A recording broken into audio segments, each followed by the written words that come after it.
All right, recording is in progress. Good morning. Yes, or good early afternoon, or whatever you're watching this, right? Wherever Hello, you I'm Coach are. Slobo.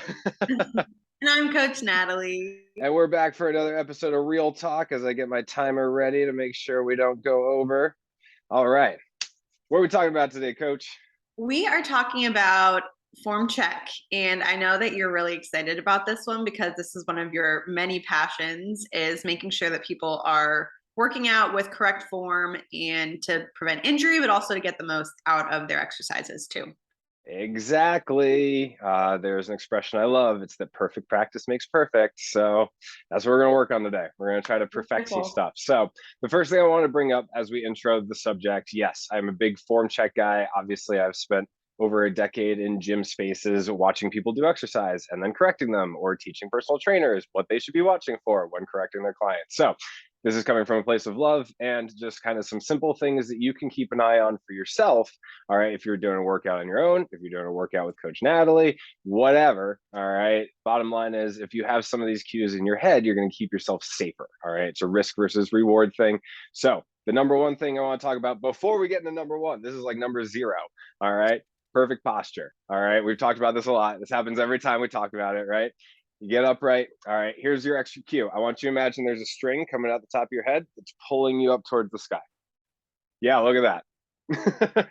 All of a sudden, my forehead anymore. No. This is what's happening, right? We're that much taller. All right, the chest is open, the shoulders are down and back, but relaxed. All right, there's neutrality in the spine. I'm not arching, I'm not rounding, right? I'm just upright. So that theme is going to continue throughout. So always go back to your little string. All right. And when you're getting started with any exercise, make sure you're nice and tall. Okay. Now I'm going to shift for the first time during our series. Oh my gosh. Behind Oh the my gosh. scenes. It's the Coach Slobo studio. Let me make sure we get the floor space in there. Coming at you. All right. Oh, I'm still a little A little covered. higher, Back it up. Coach Luna. A little higher. All right. Perfect. Let's try that. That should do the trick. Okay. So let's go through some exercises. Let's talk about some form checks, make sure everything's looking good. So number one thing I wanted to talk about today is squatting. All right. It's the most basic one we can think of. So I figured, hey, let's talk about it. Squatting, sitting and standing. It's that simple. Keep it easy. Okay. So as I get ready to do my squat, first and foremost, like I just said, I'm tall. My string is pulling me up. Okay. There's a seat imaginary behind me, and I'm just going to go ahead, get my hips back, slight bend in the knees. And I'm just going to continue to sit. Okay. Now, the first thing I want to bring up is, well, from here, I feel like I might fall back. Okay. We want some counterbalance. So you might be using some weights. If you're just doing this at body weight, arms can go out front as a counterbalance. It's going to allow you to get some more depth, looking for that nice little parallel to the ground feel. You notice my spine is nice and neutral. My posture is still upright. And then I drive my hips up and I stand up to the top. Easy peasy. If you want a cue to help you, all right, if you've ever been a sibling or you have rude friends, I'm sure someone's pulled a chair out from underneath you. All right. So I like to say, imagine it in slow motion that, oh, the chair is getting pulled out. First movement is the hips go back. I stay up and I get my hips down. Okay. Easy peasy. Just like that. So, Coach Rob, I sometimes see people doing their squats, and I've heard the term or the phrase ass to grass, where people are going beyond that 90-degree angle. Is there a pro or con to doing that? Sure, right? Yeah, I would say that the number one mistake I like to bring up, right, is so many people are so quick to get to the weights. They want to do the strength training and be big and swole that they forget that maybe their squat isn't ready for resistance yet. Okay. So I say worry about your range of motion first, and then we can add resistance when the challenge becomes too easy. So if you're looking to assist that, like I said, oh, the other thing I want to do really quick is just show the front view. One common mistake I see is like these super wide squats where we see the knees are way out, outside the shoulders. You can narrow it up. You should be practicing a little closer to just wider than shoulders, so that when I squat, the knees are just inside my hips and then my feet are just outside my knees. So I have that nice little inward angle coming. So what I wanted to bring up here with the assistance, hey, this is a dowel. All right. If you're in your house, this might be a broomstick. All right. Bottom line is you have something around that you can use from assistance to get some depth. So I'm just going to place that in the floor, get my feet set, pull my string to the top, All right. Now, as I do my counterbalance, I have something that I can actually ground into the floor. All right. So I'm actually pushing into the ground there. As I reach out, I can get so much lower. All right. You brought the ass to grass. Cool. There's going to be some natural rounding in the back. That's totally fine. All right. We certainly point out the fact that a lot of cultures eat their meals this way. So it should be a comfortable movement. Okay. And then if you need help, you can use that dowel to get back up to the top. But over time, you should be able to comfortably develop that range of motion where you don't need the assistance. But basically, before you get to that point, your baseline is 90-degree, correct? If you can, to each their own, right? You're gonna feel it, that point of stopping in your natural range of motion. What I'm bringing up is, for a lot of people, we can improve upon that, and there's just a lot of benefits that come from, more laxity in the hips, more of a range of motion to be in these different positions, as opposed to like having to force yourself into it, especially with like a barbell on your back. Right. Then you might be asking for trouble, right? Right, exactly. Cool. Thank you. All righty. So on to number 2, and I'm just scrolling through my notes here. We're going to talk about deadlifting because it's a great comparison with squats. Hey, we talked about squatting. What's the difference? Okay. So squatting is a sit to stand. Hip hinging is what we're focused on with the deadlift. Okay. So here's the difference. I'm going to get my dowel out of here for a sec. All right. So my feet are pretty close to the same width, maybe a little bit more narrow, maybe right about shoulder width or so. Okay.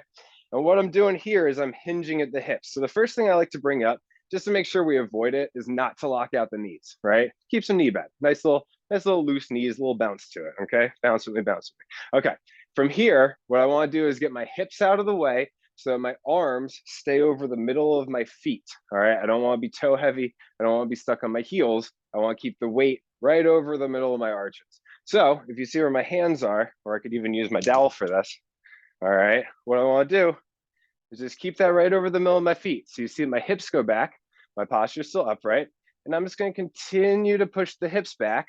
And now you notice I'm right past my patella, my kneecaps there, maybe middle of the shin or so. This is where a lot of people are gonna feel that resistance from the body to kind of stop.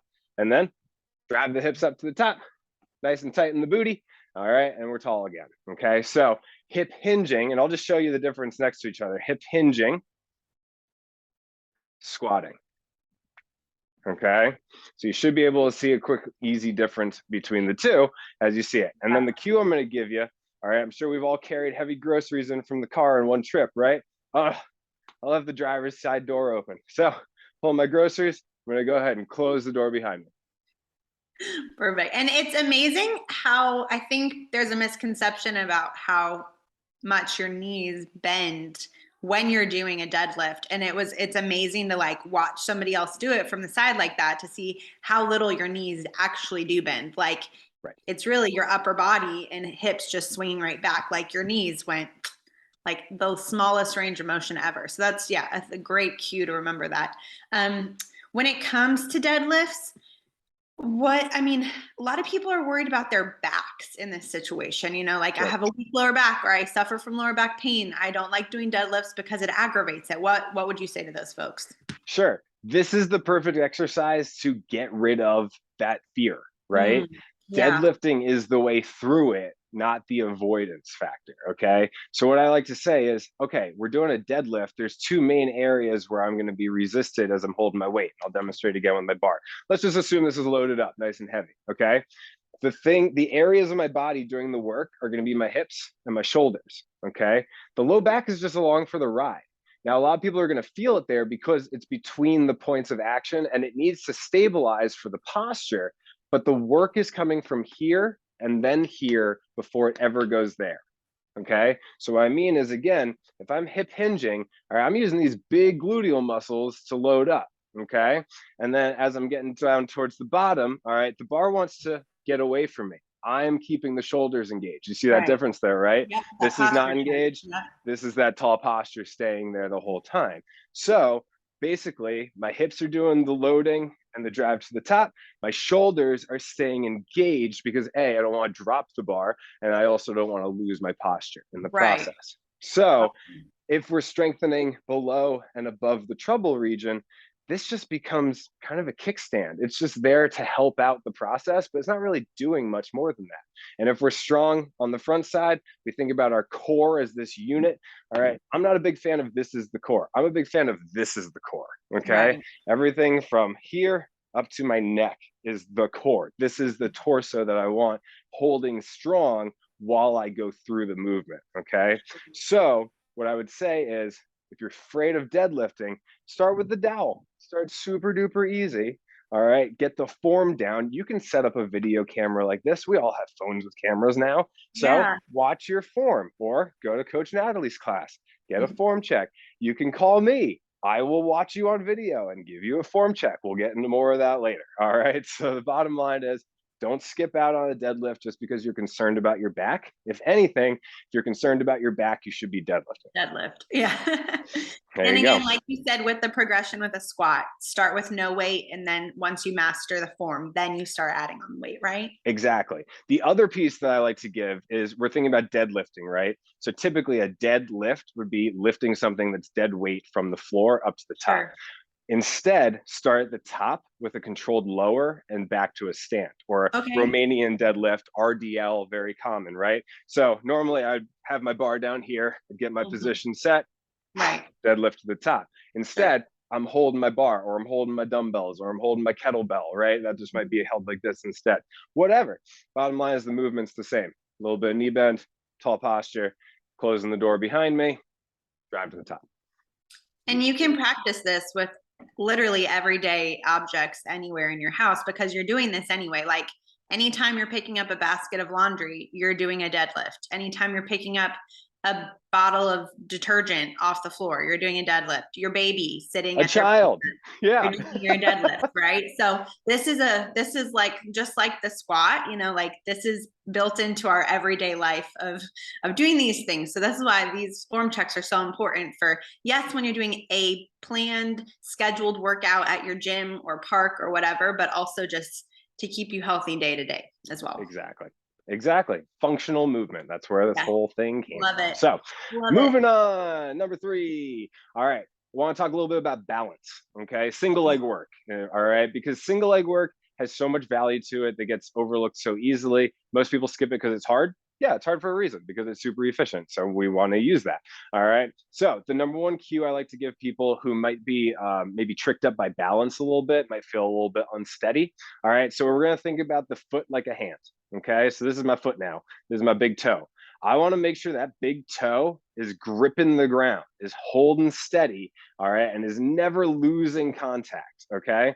The reason is, once we lose that big toe, all right, the whole body's center of balance, all of our checks and balances, if you will, are just going, oh, we're moving. All right, time to fall. So if we can keep all what I like to call the 4 corners of the foot, all right, the big toe, the little toe, and then each side of the heel on the ground, all right, that stable base is going to allow you to not fall over. Hey, what a concept.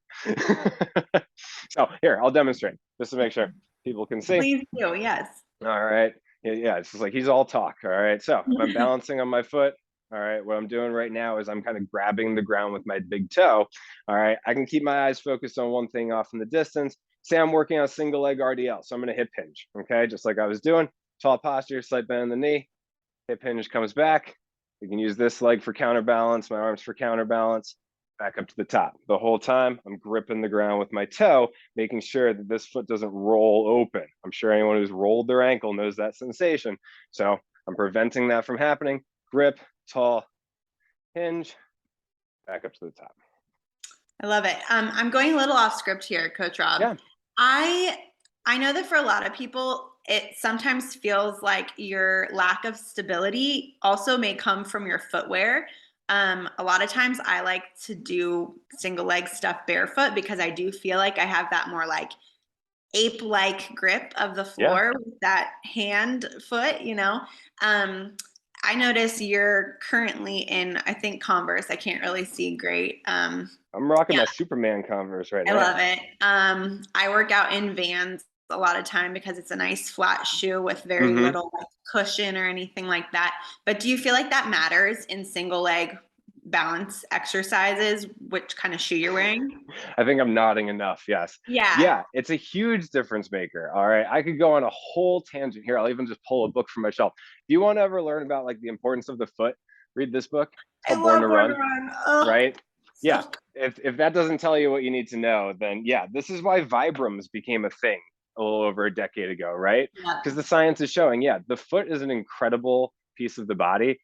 You could write books on it, like it's that amazing. So the Yeah. bottom line is, yes, there's a lot of value in barefoot training. All right, the asterisk I always throw on here is unless it's unsafe, right? Mhm. As somebody who's Sure. worked in gyms for a long time with a lot of waivers that need to be signed, all right, the bottom line is we want to keep you safe. All right, if you drop a weight, yeah, a sneaker might not be a ton of protection, but it's more protection than no protection, right? Yeah. So just make sure that the context you're using it in actually makes sense from that risk versus reward factor. Yes, Yes. there's the reward of being barefoot and having that extra contact with the floor. You can actually feel the way the toes grip, the way your arch engages, all of it is awesome, right? Yeah. But if it means you might hurt yourself and then be out of commission for the next month, not worth Right. it. Yeah, Not worth because it. man, foot injuries are you I've can had work broken out toes. with I've a had plantar cast on or a fasciitis. brace, but not without a foot. Yeah, Yeah, for broken sure. toes, plantar fasciitis, rolled ankles. I mean, Cuts. yeah, a strained Oh my God. Achilles, Yeah. right? Oh gosh, and that's Step just on before you get glass. into that. Yeah, absolutely. So yeah, so safety first. All right, would be my Okay. go-to there.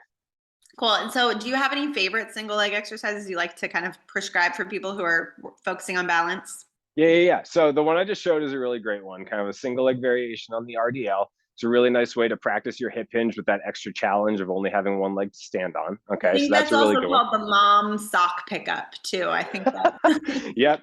Yep. We gotta get that one right there. Mhm. Okay, easy peasy. Yep, absolutely. Exactly.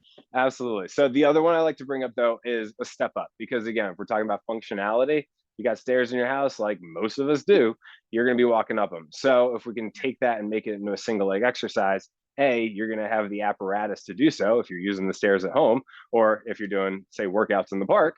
I'm sure there's plenty of steps to step upon, right? So it's just a really good one to go to where you can challenge yourself with that elevation and you need minimal equipment in order to perform it. Okay. So the number one mistake I wanted to go through today as I talk about step ups are steps that are too high. Okay. So here's the thing I want to get rid of. Now, this isn't terrible for me. What I would look at if I were standing next to you in the gym is this knee angle. All right. What I'm looking for is hopefully less than 90 degrees. I'm right Okay. about at 90 right now. So I'm kind of tiptoeing the line a little bit. All right. But what happens here, and you're going to see it naturally, is if I try to go up here, this happens. Okay. And you might not have caught it, but watch this leg. It loads and helps me push up to the top. Now, if Mhm. we're doing a true single leg exercise, for a lot of people, they'll load this leg and they'll just have the hardest time overcoming that mechanical disadvantage. See, I'm even putting my hand on the Yeah. bike handle there for a little bit extra stability. All right. Yeah. Instead of torturing yourself with this, find a lower step. Okay. This is the knee. Did I say less than 90 degrees? Sorry. Geometry. This is more than Yeah. 90 degrees. I think you understood what you meant. Obtuse Yeah. angle. I just figured Yes. I'd correct myself because coaches make mistakes. But look at this now. Now I can lean into this leg, drive to the top. This was Right. just a Because kickstand. the single leg exercise is the leg that's up. It's Right. not the bottom pushing off, right? This is a kickstand, is the best way to think of it. It's not Yeah. functional other than making sure that when I get to the bottom, I reestablish my balance. Okay. Yeah, I So, see a lot. I'm sorry, go ahead. yeah, no, I was just going to say, so just the easiest way to fix it is just find a lower surface to step up to. Yeah, I see a lot of people struggle too with this is kind of like a pattern that we correct a lot in class of people bringing that bottom leg up to meet the top leg at the 90-degree angle before they've stood up too. Like Mm-hmm. rather than tucking it under, to meet it and then stand Yep. up with two legs, it's really leaning into that top leg and driving the power there. So that's Exactly. another thing we see all the time that we Yeah. correct immediately just because you're not giving yourself the work you need to make that effective. Yeah. if anything, we can just consider that a modified version, right? Like, say that's the only step you have. Well, Yeah. I've said this a lot in these episodes, right? I'd rather you do something modified than not do anything at all. Like, it's not worth skipping out on the exercise. What I would even say, here's another modification, free of charge, ready? Just like our RDL, start at the top. So I'm going to use both legs to get up. I'm going to load my single leg, and then it's about, say, like a 3 to 5 second lower until I just can't hold it anymore. Maybe use some assistance to get back up to the top, and then we're working our way back down. Easy peasy. Cool. Now we're eccentric loading versus concentric. We'll get into what those terms mean a little bit later. All right. Perfect. Nailed it. Number 4, how are we doing? 10 minutes, coach. We got 10 minutes. All righty. Upper pull. All right. So now we're moving above the equator. All right. Upper pull exercises. So your rows, your pull-ups, whatever. Okay. So we have our upright posture. The string is pulling to the top. Okay. From here, my shoulders stay in this position. Like I showed on the deadlift, I don't really want to release my shoulder blades or shrug my shoulder blades. Down and back, I like to say they're tucked into your back pockets. Okay. From there, all right. And I think Coach Natalie said she likes this cue. If I'm doing a row or a pull-up, I'm going to imagine there's an orange in between my shoulder blades, and I'm going to squeeze on that orange, nice juice. And then watch as I release, all right, the shoulders stay engaged. I'm not coming out to here, stay engaged. So I'm rowing and then releasing. Correct. Rowing and releasing. Okay. From the side, rowing, releasing. And again, a bad rep, do something like this. Right. Okay. If you're warming up or something, you want to work on that posture, that's one thing, but we're talking now about resistance, right? Keep that perfect posture, keep that form as I go through my movement. Perfect. So you mentioned eccentric earlier. Is that like your eccentric aunt that comes to Thanksgiving and gets Not quite, right? Okay, so there's a couple, or I'm sorry, there's a few phases of exercise movement. This is a little bit more out of the textbook. We have our concentric movements and our eccentric movements. Let's just keep it at that. There are more, but don't worry about it. All right, my concentric is the action. All right, so if I'm doing the row, it's the pull part. Okay, the eccentric is the lowering back to the starting position. So if I'm doing a pull up, for instance, I'm pulling to the top, eccentric lower back to the bottom. Okay. If I'm doing a push up, all right, eccentric lower, power to the top. Okay. And we'll get into that one a little bit more.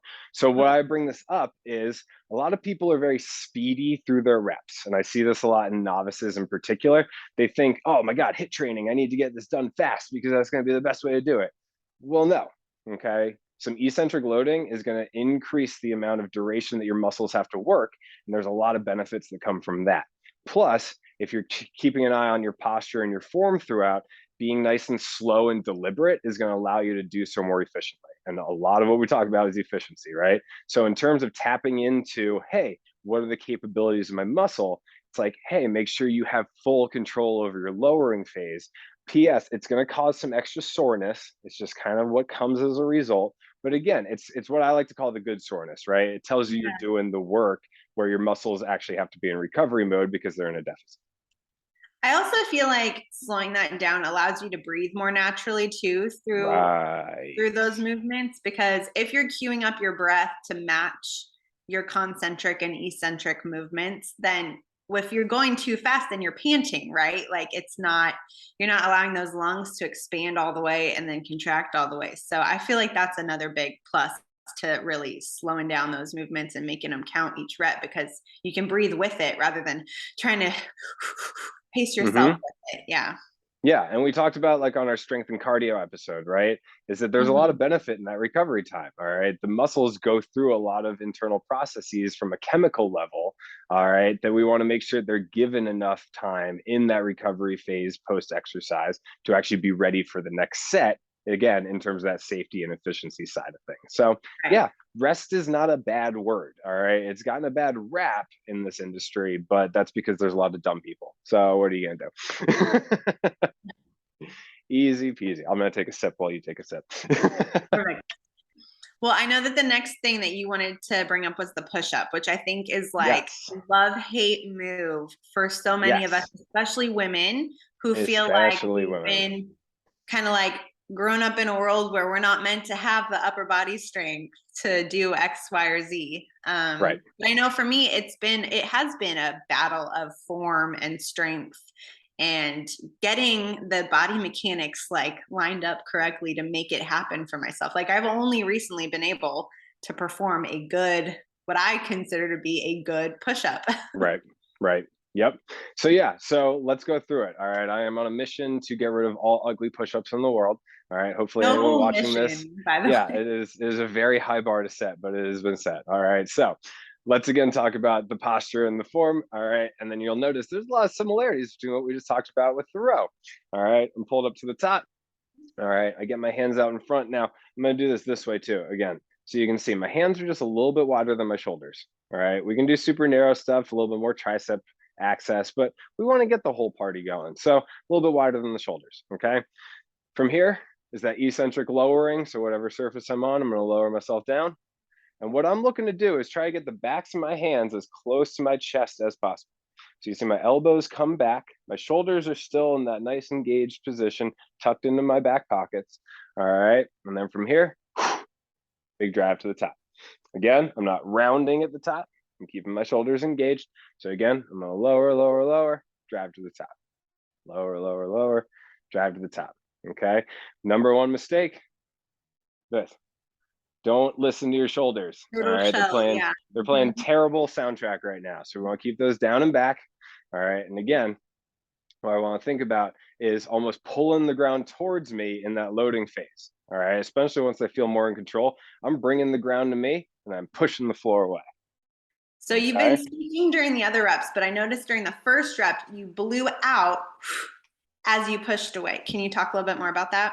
Yep. So another big theme, and this goes all the way back to the main theme of the day in our posture. All right. Breathing is an assisting factor when it comes to these reps. Okay. During that eccentric or loading phase at the top, I want to take my breath in. All right. If I can fill this cavity with air, I'm going to have more of a bracing effect on all of the, postural cues that I have intrinsically. Okay. So think of it as just like kind of putting a pillow inside your belly with air. All right. Yep. And now I have that extra buffer zone. And then as I go through the movement, there might be a little bit of breath holding. All right. A little bit of inhale, a little bit of exhale. Everyone kind of has their preference. But for the most part, most of your breath should already be in. Okay. I'm getting our 10-minute warning there from Zoom there, coach. All right. So what I want to do is as I do my push up,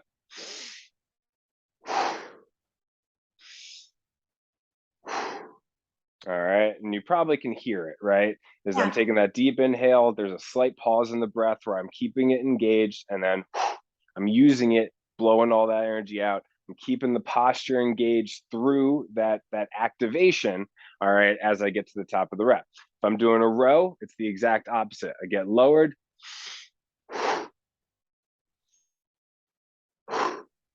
Right? If I'm doing my deadlift. Breathing out during the hard part, right? The hard part, right? Exactly. All right, deadlift, inhale at the top. Drive to the top, nice and tight, okay? Same with the squat. And then for balance, same thing. Easy peasy. Yep. All right, just for the sake of time, I'm just rolling. All right. No, yeah. Well, no, because you have something super exciting that you want to talk about next, and I want to make sure that we have plenty of time to cover that. We're gonna get to that. The one thing I want to make sure I also talk about is modification. All right. Okay. If the ground is too low, bring the ground to you. All right. See that step that we had that was too high before? Well, that might be just right for what I'm looking to do for a push-up. Because if I'm down on the ground, suddenly you have to be lower now. Yes. Right. If I'm down on the ground, all right, and people are having a hard time with that, or they're shrugging or doing things, obviously there's our classic modified on the knees. All right, all good. My hips stay engaged, my abs are engaged. I'm hitting my head on the bench, but that's okay. You understand where I'm going. All right. But the other thing that I prefer is if we can bring up the hands. So we're elevating the floor, like I just said. So I'm in my full extension position. I'm bringing the floor to me, pushing the floor away. Again, you're seeing the shoulders aren't shrugging, staying engaged from the top to the bottom. If I get the breath going, drop to the top. Yeah, and I noticed too, because yeah, a lot of people call those girl push-ups, right, when you're on your knees, which is silly. Like everybody can do push-ups just like that. No girl push-up. Um, Modified. I will fight this death to my I fight this battle Right, to the to my death. death. Yeah, no, I feel like I like what you mentioned about bringing the floor up to you, so you can practice the modification in the same sort of like dynamics that you would be doing it on the ground, because I do feel like you do lose a little bit of that form, or can lose a little bit of that form in the knee-based push-ups. Your butt might be kind of going up in the Right. air. I You was might trying to have a show hard that a little bit, time. right? Yeah, it's tricky. It's a tricky balance, right? Yeah, so you can push the hips into it a little bit, but then I'm afraid of Mhm. any arching of the back, Right? right? So Yeah. it's about finding that happy medium where I'm really engaged right here. All right. And again, I'm bringing the floor to me, pushing back up to the top. Yeah, just All really right. keeping the integrity of the plank during it. Right. Yeah. Exactly. So that's the way we want to think about it, is just, okay, how am I keeping that nice straight line from shoulders to toes as I go through? Yeah. Awesome. Thank you. All right. So yes, we talked about big announcements today. All righty. This is Yay! exciting stuff. So gotten a lot of feedback, especially as we've gotten started with this series. People obviously, reaching out, which I love. It's my absolute favorite. Please continue to do so. All right. It's going, hey, coach, I might need some help. All right. We go through my consult, all that kind of stuff. And then for the most part in the past, it was, hey, if you would like to join my program, here is a price point. Would you like to join? Okay, cool. So it was kind of this on or off options. All right. Either you join at the full price or you don't join. All right. And you just kind of Right. watch us here. So, as a lover of things like YouTube and art and creation and all that kind of good stuff, all right, I've become aware of something called Patreon. And I think a number of people have probably heard of it.